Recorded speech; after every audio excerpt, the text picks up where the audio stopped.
Permaculture Design Course, Lesson 3. We're teaching out a Permaculture Designer's Manual. The father of permaculture being Bill Mollison, the author of this manual. This book is published by Tagari Publications. Hopefully they're going to start lowering the cost of this book. It's pretty expensive. We need to get this book out into the public hands. Okay.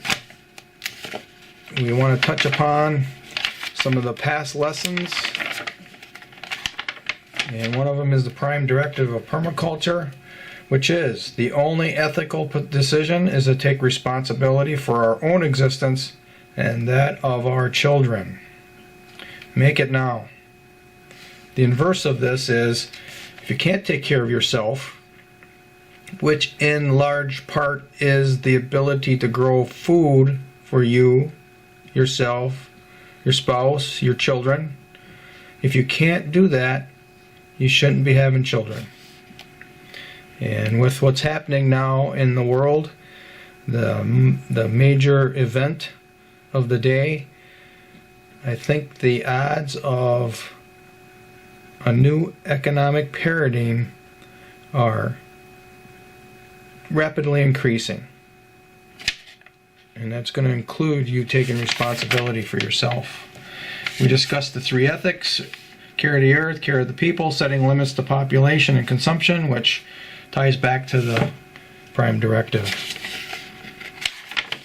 Okay, the last lesson we were discussing this vision of Bill Mollison, where we take contemporary Western agriculture and convert it, transition it to a permaculture farmland, where 70% of the cropland is devoted to forage farming. He goes on, I have attempted to cost contemporary agriculture against a changeover to permaculture over a period of 3, here's 1 year to year 4, to 8 years, 1 year to year 8. This is the transition period. Basic changes involve replacing animal forage grains with tree crop, increasing forest cover, adopting low to no tillage on remaining croplands, also retrofitting the house for energy conservation, and producing some, if not all, fuel on the farm. Okay, now this charting here is rather fun to work through. At least I thoroughly enjoyed it. Let's see if I can bring this up a little higher so we can get it all in. Okay. There. That's a little better. Okay. This is a rather sophisticated model where each of these representations are connected to our agricultural model that we just worked through. So our agricultural model will be represented with this bar graph. Our transition to conservation farming here, which is better than that, definitely. You'll see shortly. And then our permanent culture, permanent human culture, permaculture setup is the last bar graph.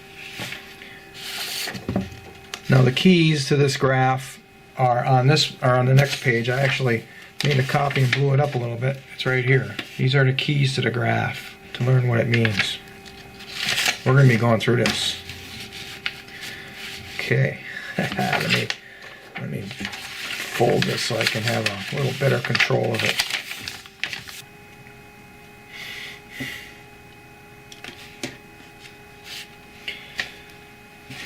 All right, let's start with the first bar of the top graph.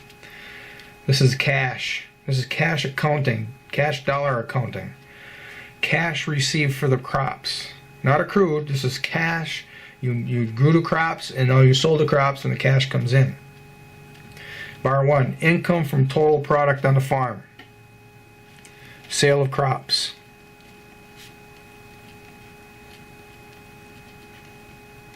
Primarily. I mean, why else would you be doing agriculture, right?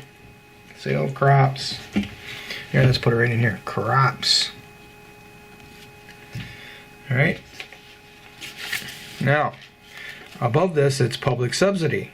Why do we need public subsidy? Because in bar 2, this is the cost of producing that income in real terms. These are all the costs, all the bills that this agriculturalist has to pay to be able to derive this income.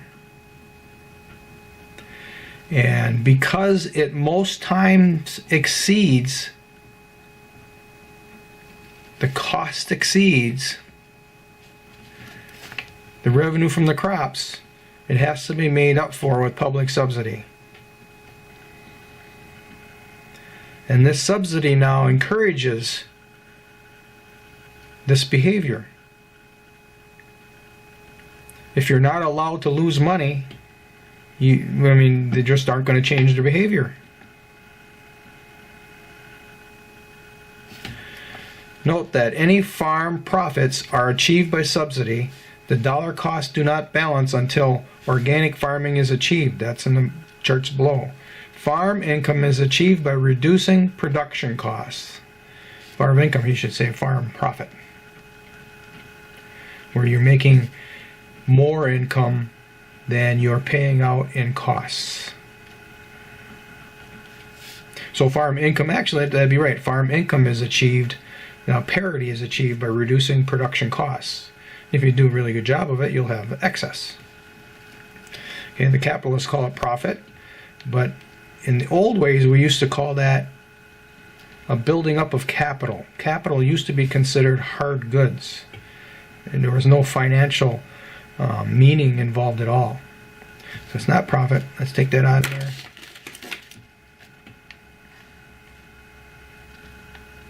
It's an accumulation of hard capital. No time we're running out of ink on this too. Cheap freaking Chinese pens. Oh man. Now I don't have a green pen.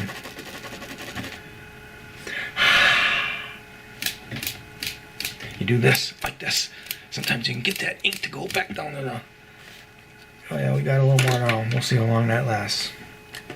Okay. Bar 3. Let's just talk about the oil. Oil can be transitioned into calories. It is 1 gallon of gas, gasoline, so we don't confuse this, equals 31,000 calories. So you're going to have to grow a lot of carrots just by using 1 gallon of gasoline. And think about all of the machinery that these agribusiness people have. It's just mind-boggling how many calories they're using to produce the calories that come from the crops. Yeah, I mean, they're way in a negative.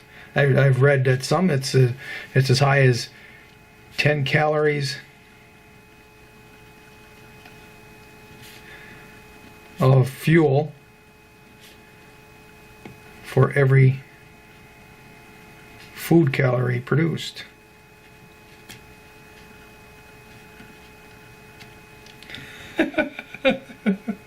That's way out of balance. So we're going to go to oil here. Oil, or calories, as machinery, fuels, fertilizers, biocides, starts at 10 to 1 against loss. This is conventional farming versus conservation farming, permaculture with firewood and fuels. Okay. Conservation farming can actually have a 1 to 120 gain in conservation farming and permaculture. That's the comparison. 10 to 1 loss versus a 1 to 120 gain. That's just so huge, it's mind-boggling. That's how it works out. That's how the numbers work out.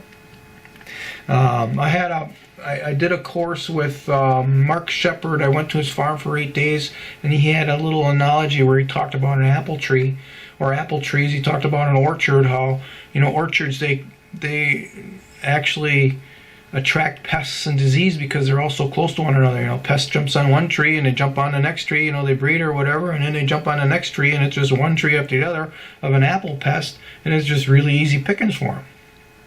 So now you have to apply pesticide because all these trees are all drawing the same nutrient from the same nutrient base. Now you got to fertilize. Now you're going to have to spend a lot of money caring for these trees. And you compare that to an apple tree that's growing by itself without any care, and the apples that are picked, now some of the apples are going to have pest damage, some of them aren't going to look that great, but you're not dealing with those. You're going to pick all the ones that look good, that are saleable, and you may receive a revenue of a couple $100 for those apples, but you have nothing in it. So you have a couple $100 gain. Versus that orchard, they might have thousands and thousands of dollars into the costs, and the thousands of dollars that they've made doesn't even reach parity. That was a good analogy. Okay, bar 4, right here. Energy produced on the farm includes fuel oils from the crop,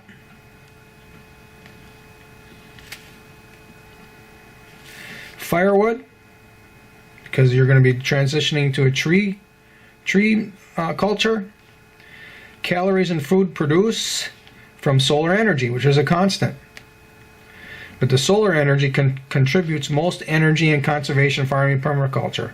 So we're looking at this bar right here, how low it is. It derives very little energy from the farm itself. The energy is coming from the oil. Okay, so these first 4 bars are part of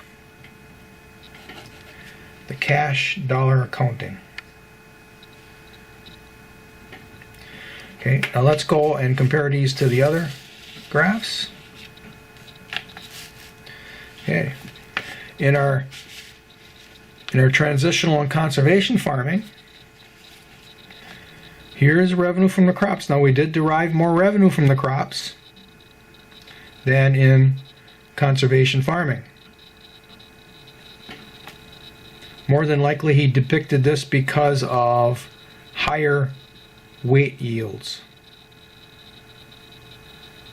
Now in nutritional standards this would probably be a lot higher, but people don't pay for nutrition yet. I mean, they're starting to learn, right? So it's lower here, but then we're going to come over here to the costs, and you're going to be in the negative. You know, highly unlikely you're going to get some government to subsidize you because you're not doing it in this fashion. So you're going to have a loss for a while. That's just the nature of this. How you make it up, you know, is work outside the home, or just jump right to permaculture and lower all these costs, as you'll see here shortly. So the oil actually goes down. You're still using some machinery. I guess he does have a tractor right here. I didn't catch that before. Look at that. There's a tractor. Here's the big combine and all the big huge equipment. Well, we're still using a tractor, so we still have an oil usage here. And we want to lower this even further. We have to. But now we're beginning to transition into using more of the natural fuels found on the farm and utilizing sunlight in a more efficient fashion. I mean, we're just relying more on it. Just have to, because you're not using as much fuel. Now we go down to the permaculture design. Okay, now we're talking about the nutritional value.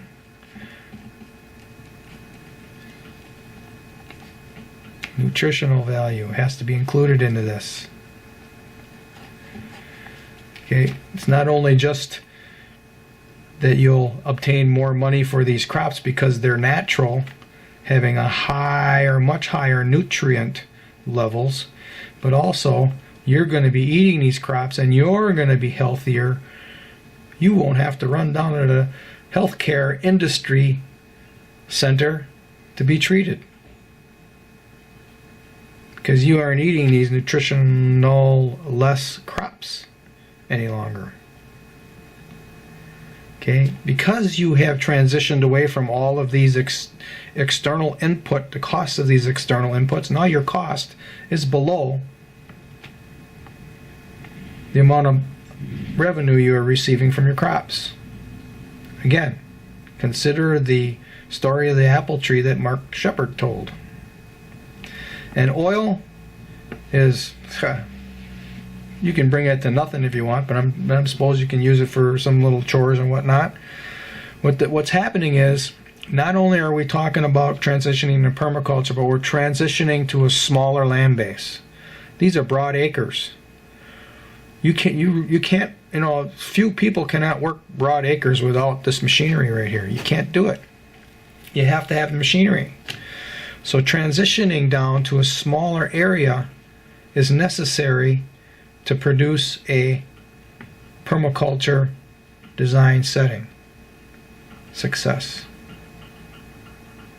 Okay? Unless, of course, you're working the broad acres as a community and spreading out among the landscape as a community. Probably 100 or 200 times the people on the same landscape as a smaller broadacre farm. Maybe thousands of people on these larger ones, spreading out on the landscape. Okay, we spent a lot of time just with those 4 bar graphs. I think we'll go and save this next one for the next video. This is going to be the environmental accounting. Environmental.